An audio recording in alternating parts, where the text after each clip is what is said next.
Bien, en relación a otra pregunta de la sesión de preguntas y respuestas, pues dice, ¿existe el espacio subpial? ¿Bien? ¿O solo es un espacio virtual? Bien, tanto el subpial, ¿bien?, como el subdural, muchos lo consideran espacios netamente virtuales. ¿Bien? Entonces, no significa por eso que no existan, sino que están ahí, son virtuales y su existencia se demuestra porque en esos espacios pueden haber hemorragias, trastornos y demás, demostrando la existencia de ese espacio. ¿Bien? No es que no existen, ¿no? Lo correcto sería decir simplemente virtuales. Bien. Otra pregunta, otra duda. Creo que no tenemos más preguntas o dudas. Bien, ya estamos acabando. Volvemos, creo que ya están más de la mitad de la capacidad. Por eso bien que lo hemos hecho por Zoom. Lo malo del Google Meet es que, como les digo, es más lenta la calidad de transmisión, la calidad del sonido, de imagen, y al final no tiene tampoco muchas ventajas en lo que respecta a la maniobrabilidad, ¿no?, de la pantalla y demás. Bien, entonces esto en relación a los ligamentos dentados. Nos falta un pequeño detalle que ahorita no hemos visto. Dice, este pequeño saco que protege a la médula, este saco de dura madre y aracnoides adherido a la dura madre, este pequeño saco no es un saco cilíndrico puro. Miren cómo este pequeño saco se prolonga y envaina, miren aquí se nota bien claro, ¿no?, cómo envaina a los nervios espinales. Entonces, miren aquí, por ejemplo, tenemos un nervio, una columna vertebral vista desde atrás. Aquí tenemos la raíz posterior. Recuerden, la posterior siempre tiene una bolita, el ganglio de la raíz dorsal o posterior.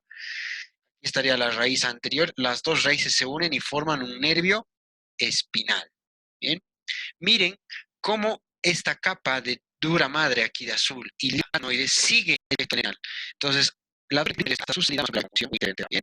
Siguen por mi nervio. Bien. Esta la madre que sirve, bien, se le denomina mango dulce. Cada nervio se entiende de aracnoides. Ese dato muy importante. Bien. Entonces, proseguimos. Lo último, algunas utilidades de lo que hemos visto, algunas utilidades clínicas. Bien. Primero, cuando nosotros deseamos, uno, conocer cómo está el líquido cefalorraquídeo ahí adentro. Recuerden que el líquido cefalorraquídeo se encuentra aquí, en este espacio subaracnoideo, en este. Bien. En este espacio subaracnoideo, donde están las trabéculas aracnoideas, bien, ese líquido puede verse alterado. Bien. Por ejemplo, la presencia de sangre en ese líquido nos puede hacer pensar que allá adentro hay una hemorragia. Ese líquido debería ser transparente, ¿bien? Debería no tener sangre, ni líquido, ni pus, ni nada allá adentro. Entonces, la presencia de sangre allá adentro, por ejemplo, nos indica una hemorragia frecuente en traumatismos, ¿bien? Por ejemplo, la presencia de pus allá adentro o el hecho de que esté turbio nos puede indicar una infección, ¿bien?, por exceso de leucocitos. Entonces, para evaluar cómo está ese líquido cefalorraquídeo, especialmente en infecciones como la meningitis, por ejemplo, que afecta a las meninges, eh, o en traumatismos, por ejemplo, es muy útil extraer ese líquido, ¿bien? El procedimiento para su extracción se llama punción lumbar. La punción permite extraer el líquido no solo para diagnosticar qué tiene mi paciente, o sea, para saber lo que tiene, sino también me sirve para tratar a veces algunas condiciones. Por ejemplo, cuando yo necesito aliviar el dolor, una anestesia, ¿no? O cuando, bueno, el paciente puede no tener dolor, pero le van a operar de los pies y quiero que tenga anestesia completa de los pies. Por ejemplo, se utiliza la punción lumbar durante el parto en sí, cuando algunos hacen anestesia, ¿no? Entonces, la punción lumbar es el procedimiento por el cual nosotros accedemos a ese espacio. Especialmente en cirugías se realiza punciones lumbares para acceder a ese espacio, para administrar anestesia, ¿bien? Y también, como les he dicho, para extraer el líquido y analizarlo y ver qué enfermedades puede tener el paciente. Entonces, para eso es importante conocer la anatomía y la neuroanatomía, ¿bien? Yo sé que eh, la columna vertebral no tiene en todo su trayecto médula espinal. La médula espinal solo llega hasta L2. Entonces, técnicamente de L2 para abajo, entre L2 y L3 es seguro, entre L3 y L4 es seguro poner una aguja, insertar una aguja sin el riesgo de que la aguja dañe a la médula espinal, aunque sí puede dañar a todo lo que está por debajo de la médula espinal, o sea, la cola de caballo, bien, sí se puede dañar y el filum terminal obviamente igual. Entonces, sí se puede administrar. Lo que se hace es, al paciente se lo hace flexionar todo su tronco, sus muslos y rodillas, se llama posición de hiperflexión, ¿bien? Entonces, más o menos similar a la posición fetal, se le hace flexionarse, acercar la rodilla a su pecho, y esto hace que los espacios entre vértebras sean más amplios. Con esos espacios más amplios es más fácil que una aguja entre dos vértebras ingrese y llegue hasta ese espacio. ¿Bien? Usualmente se pone la aguja entre L3 y L4, pero también se puede poner entre L4 y L5. ¿Bien? Sabiendo que ahí no hay cono medular, que el cono medular, miren, si esto sería L4, este sería L3, que el cono medular solo llega al borde superior, como vemos aquí, de L2. Esta sería L2. Sabiendo que hasta aquí nomás llega el cono medular, podemos libremente por debajo, especialmente tomamos sensibilidad, que L3 y L4 o entre L podemos presionar una aguja. Entonces, ¿cómo va a funcionar? Atraviesa una serie de estructuras que van a ver en columna vertebral. Aquí a modo de resumen ponemos el lado interespinoso, interespinoso, un ligamento que está por fuera de ese espacio. Recuerden que aquí vamos a volver a... Entonces, entre el espacio y el externo amarillo. Entonces, se hace una punción lumbar y ese ligamento queda en una punción lumbar.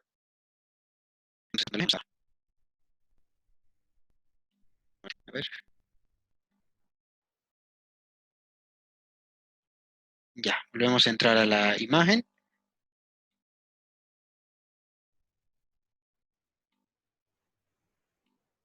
Ya, ahora sí. Aquí se perfora primero la piel, la grasa que hay debajo de la piel, el ligamento supraespinoso, el interespinoso que está entre las apófisis espinosas, el dentado. Luego del dentado se siente un como crujido y entra la aguja con más facilidad, ya no parece que fuera tan duro. Entonces se punciona el supraespinoso, interespinoso, el dentado. Entramos al espacio graso que tiene grasa, el peridural. Y cuando perforamos la dura madre y aracnoides se siente como un pequeño crujido, chasquido, varía como describen las personas, como podríamos describirlo. Se siente como un pequeño crujidito y nos indica que hemos entrado ya al espacio subaracnoideo. ¿Bien? Entonces, esto se hace y una vez ahí en el espacio subaracnoideo pues, podemos sacar líquido cefalorraquídeo por la aguja o introducir fármacos, especialmente anestésicos, para realizar una cirugía. Al introducir fármacos, los fármacos van a hacer que todos estos nervios queden anestesiados, los de la cola de caballo, que inervan a la región pélvica o miembros inferiores, y por lógica, pues el paciente va a quedar anestesiado, miembros inferiores y pelvis, para realizar una cirugía ahí, por ejemplo, como una cirugía ginecológica. ¿Bien? Entonces, la anestesia, utilizando esta vía, usualmente suele ser de dos tipos. La anestesia, hay anestesia raquídea, cuando se administra en el espacio subaracnoideo, y anestesia subdural, cuando se aplica en esta grasita, en esta grasa subdural. Bien, o sea, hay dos tipos de anestesia. Ambas se utilizan, la más utilizada es la raquídea, y bueno, eso en relación a el uso de la punción lumbar. Bien. Por último, algunos trastornos igual frecuentes, ¿bien? No vamos a ver aquí la parte de embriología, espina bífida y lo otro. Un síndrome frecuente es el síndrome de estenosis lumbar o estenosis espinal, que es cuando en algún punto los nervios aquí o la médula, el conducto vertebral queda más estrecho. Esto es frecuente porque este sitio, este hueco donde está descansando en paz la médula espinal queda más estrecho. Es frecuente cuando tenemos, por ejemplo, una hernia de disco. Los discos intervertebrales tienen un núcleo pulposo, un núcleo como gelatinoso que puede salirse del disco y entrarse aquí. Entonces, en la hernia de disco, este núcleo ingresa aquí y empieza a aplastar a la médula, ¿bien? Entonces, aquí como podemos ver, miren, el núcleo ingresa y empieza a comprimir a la cola de caballo. Las hernias lumbares, gracias a Dios, suelen presentarse a nivel entre el disco L4 y L5, o sea, el disco de L4 y L5, o por debajo del L5, donde ya no hay cono medular. El cono medular, recuerden, o sea, médula espinal llega hasta L2. Entonces, las hernias de disco no suelen comprimir a la médula, más suelen comprimir al nervio, a los nervios de la cola de caballo. ¿Bien? A esos nervios comprimen. Bien, eso es muy importante. Bien. Entonces, eso se produce ahí. También se pueden producir compresiones de los nervios espinales a su salida. ¿Bien? Esto usualmente en una enfermedad conocida como la espondiloartrosis. ¿Bien? O sea, la espondiloartrosis artrosis significa degeneración de la articulación. Artritis sería inflamación. En este caso es artrosis, degeneración. Y espóndilo significa columna. Entonces son degeneraciones de la articulación de la columna, de las articulaciones en la columna vertebral. Y esto se da a este nivel, ¿no? Donde están las carillas articulares y en el caso de la médula cervical, donde está la articulación sinovial de Luschka. Ahí ocurre la degeneración con formación de unos procesos óseos conocidos como osteofitos, bien anormales, que pueden hacer que el nervio espinal, miren aquí está bien bonito, esto sale, el nervio espinal bien, adecuadamente, y luego puede estrecharse, como vemos aquí. Puede quedar muy estrecho en la espondiloartrosis y al comprimirse generar dolor. ¿Bien? Es frecuente también. Entonces, esas dos patologías, hernia de disco y los trastornos de las articulaciones como la espondiloartrosis, son frecuentes patologías que alteran el, a la médula espinal y sus nervios espinales aquí en la médula baja. ¿Bien? Preguntas, dudas hasta aquí. ¿Alguna consulta? ¿Dudas, preguntas?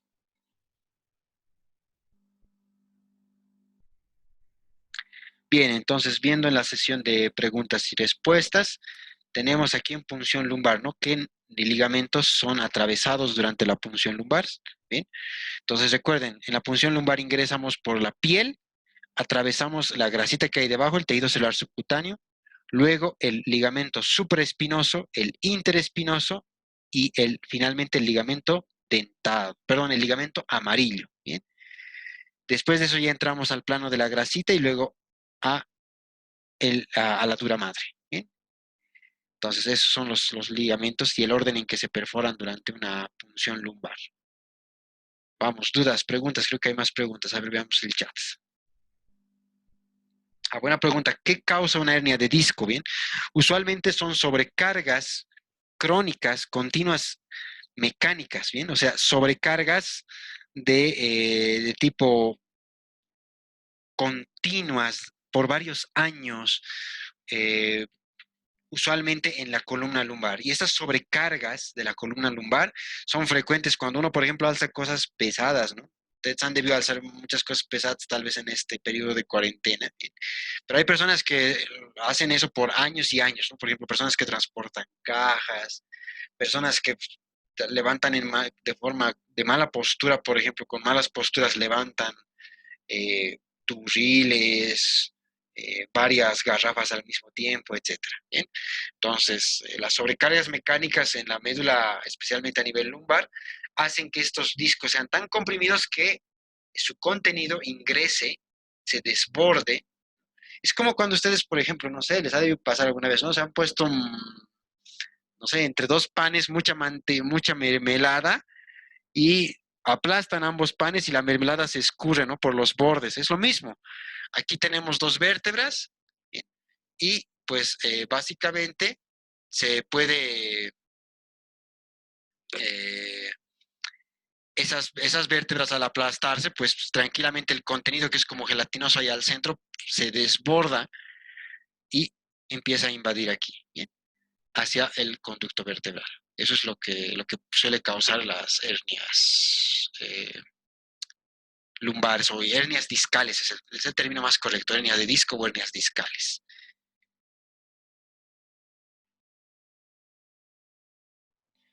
Buena pregunta. Dice, ¿qué pasa si con mi aguja al realizar el procedimiento toco a uno de los nervios de la cola de caballo? Pues esos nervios tienen territorios. Vamos a hacer un ejemplo. Recuerden que, por ejemplo, en miembro superior, el nervio músculo cutáneo del plexo braquial está formado por las raíces de C5 y C6. Entonces, si tú, por ejemplo, con una aguja pinchas C5, pues van a sentir síntomas en el territorio del músculo cutáneo, como también en el del nervio axilar, que también tiene esas raíces, ¿bien? Y otros nervios también. Entonces, aquí, ¿qué ocurre si yo pincho uno de los nervios de la cola de caballo? Pues depende qué nervio vas a sentir síntomas en específico. ¿Bien? Si tú pinchas, digamos, S1, pues vas a sentir síntomas en el trayecto de S1 hasta la planta de los pies, por ejemplo. O puedes sentir en otros trayectos, depende de qué nervio se pinche. Pero usualmente que la aguja toque uno de estos nervios suele generar esas sensaciones incómodas y obvio, si eres muy torpe puedes dañar el nervio y dejarlo con secuelas en ese nervio de por vida. ¿Bien? Por eso hay que ser muy cuidadoso al hacer una punción lumbar. ¿Es posible anestesiar uno de estos nervios en específico? Sí. Hay técnicas de los anestesiólogos para anestesiar un nervio en específico cuando está saliendo de la columna, ¿bien? Pero no es tan frecuente, más es frecuente anestesiar grupos de nervios como los plexos, ¿bien? Ustedes ahorita, digamos, con una aguja y su anestésico allá adentro en su jeringa podrían anestesiar si saben el trayecto de un nervio, ¿no? Por ejemplo, ustedes ya saben que en el canal epitrócleo craneano se encuentra el nervio cubital, eso ya han visto en el primer rote. Entonces, si ustedes cerca al canal, nunca directo al nervio, nunca se pincha directo al nervio, porque eso mata al nervio. Tienes que pinchar en la periferia, en la vaina que tiene el nervio. Entonces, en la cercanía del nervio, tú administras un anestésico, digamos lidocaína, en el canal epitrócleo-craneano, pues todo el nervio cubital y sus acciones y territorios van a quedar apagados. ¿Bien? Ya no vas a sentir dolor en todo el destino del nervio cubital, esos músculos pueden quedar incluso paralizados transitoriamente. ¿Bien? Entonces, sí es posible conociendo su trayectoria. Para el caso de la columna, no es frecuente que se hagan estos tipos de bloqueos, ¿bien? De un solo nervio, pero a veces se puede acabar con un solo nervio, anestesiarlo, a veces con procedimientos especialmente guiados por ecografía o tomografía, ¿bien? Más frecuentes por tomografía. En vivo se le hace con una aguja, se llega al nervio que tú desees, ¿bien? A un nervio específico y se guía obviamente que la aguja llegue a su destino por tomografía, ¿bien? Eso lo hacen los radiólogos intervencionistas, se llama, ¿bien? Aunque algunos anestesiólogos también se pueden formar en esa área. ¿Qué más? ¿Preguntas, dudas?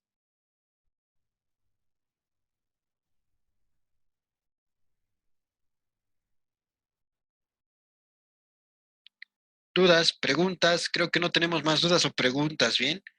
Con eso hemos acabado las partes externas de la médula, la parte interna, que son los núcleos torácicos, de Weisstreff, allá adentro hay de Waldeyer, sustancia de Rolando, haces, córtico espinal, piramidal, etcétera. Todos esos son configuración interna y eso pues podemos verlo en una siguiente clase, ¿bien? Eso previa coordinación, pues podemos quedar.